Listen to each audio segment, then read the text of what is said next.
In 2007, Ghana discovered oil and gas offshore. It was a turning point, providing the country with a whole range of new possibilities. We estimate it at about 5 to 10 trillion cubic feet. Now, to put it in perspective, it's very modest compared to what Nigeria, for instance, has of about 200 TCF. But I will tell you that we've really made good of our reserves in terms of stopping things like doomsor, as you're aware.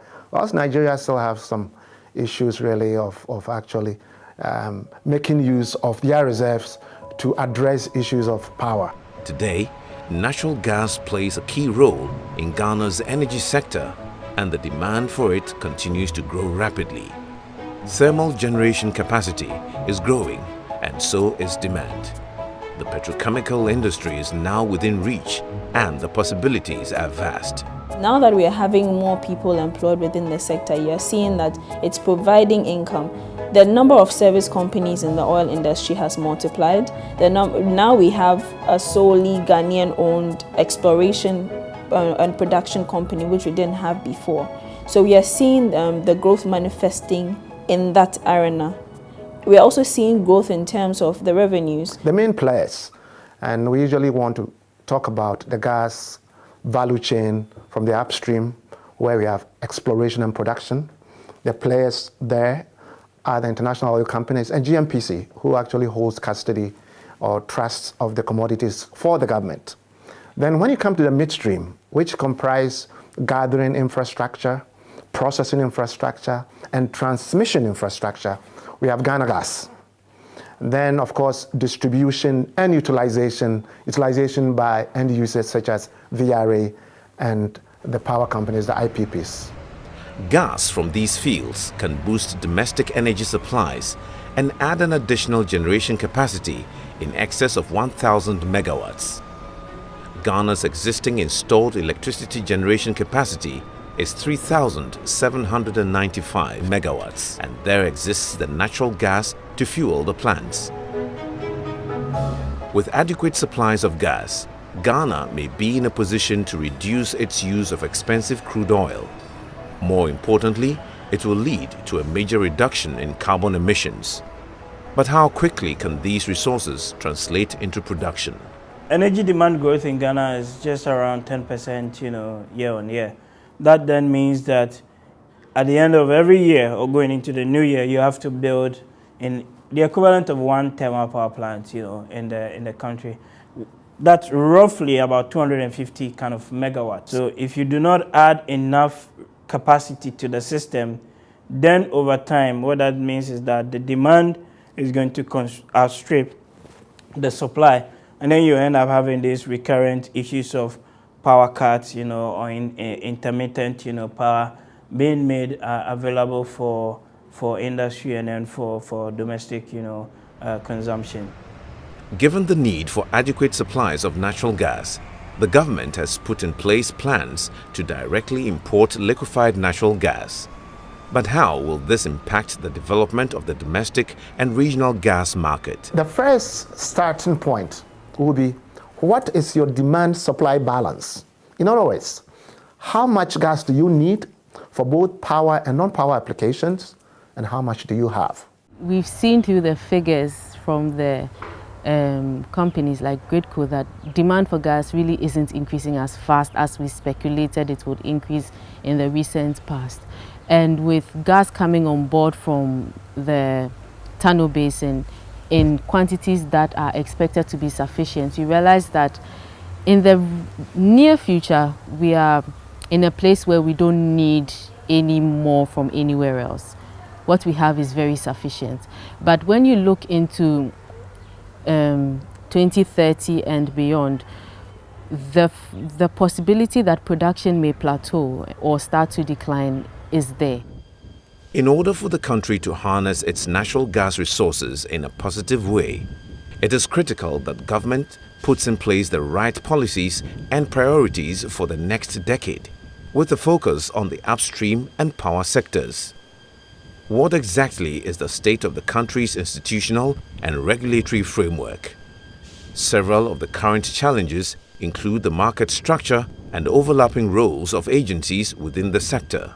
Energy policy planning in Ghana in general has often been a knee-jerk reaction to crisis after crisis rather than being a forward thought-out kind of like process. So we often see that the price at which we procure power, often in the situations where, because it's an emergency scenario, you have to go and get this power at sometimes very high prices than you would have gotten in normal circumstances, and that has an impact on industry. We have to minimize the amount of regulatory agencies that we have.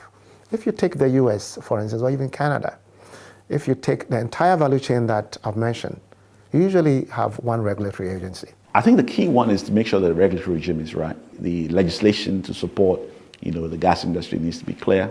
I think there's a gas law that's under the works that would come out that needs to be completed quickly. There's significant infrastructure deficit.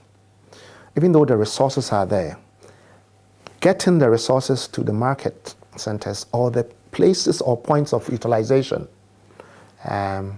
it's a problem because they are just absent, they are not there. We have a lot of gas in the western part of the country. The main sources of generation are in the eastern part of the country. And today we cannot get the gas from the west to the east. So why don't we have the infrastructure? I think what is really hampering infrastructure development as well is the fact that we don't have easy access to capital. For me, the greatest challenge is financial, because once the gas is there, it must be used. But who's using the gas? VRA. Is VRA able to pay for the gas it's using? No. The sector has financial challenges. So we have financial challenges as well. Most of it comes from the fact that we don't have sufficient liquidity in the sector. We generate electricity, there's collection that's done at one end, but the money doesn't flow up the chain back to us. And so there's a collection issue at the distribution sector.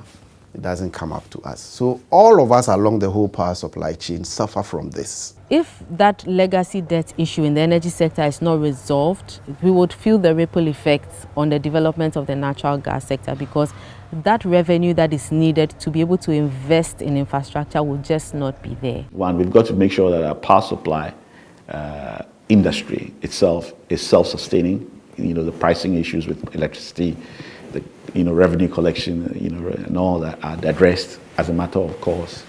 And then we've got to make sure that as much of our electricity as can be used is used for industry. And we've got to make sure that we have the right type of industries that give us a comparative advantage with what we have in our economy.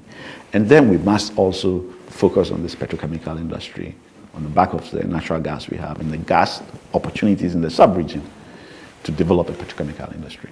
The first thing that we would like to do, and as most countries do, is to develop a master plan. A master plan, essentially a roadmap for the development efforts. Then you have to ensure that you have the appropriate institutional and regulatory frameworks in place for anyone who wishes to really invest in that industry. So you have the roadmap, and then you have the institutions in place. And the regulatory agencies particularly, you must have a technical one and also a financial one, because the pricing of these commodities will have to be regulated by these institutions. And then we have to build capacity. It is not helpful if for every development effort we have to import expertise. So we have to build local capacity to be able to address the shortcomings in the development of the industry. Clearly, work needs to be done, because there are numerous examples of countries who mismanage their gas resources through lack of adequate structures, policies, and planning. If we are to avoid the same fate, then Ghana's oil and gas resources need to be managed efficiently and transparently so that the country as a whole can benefit. If there is to be economic growth, there will be the need for adequate energy supplies. China and India are today world economic superpowers not by accident.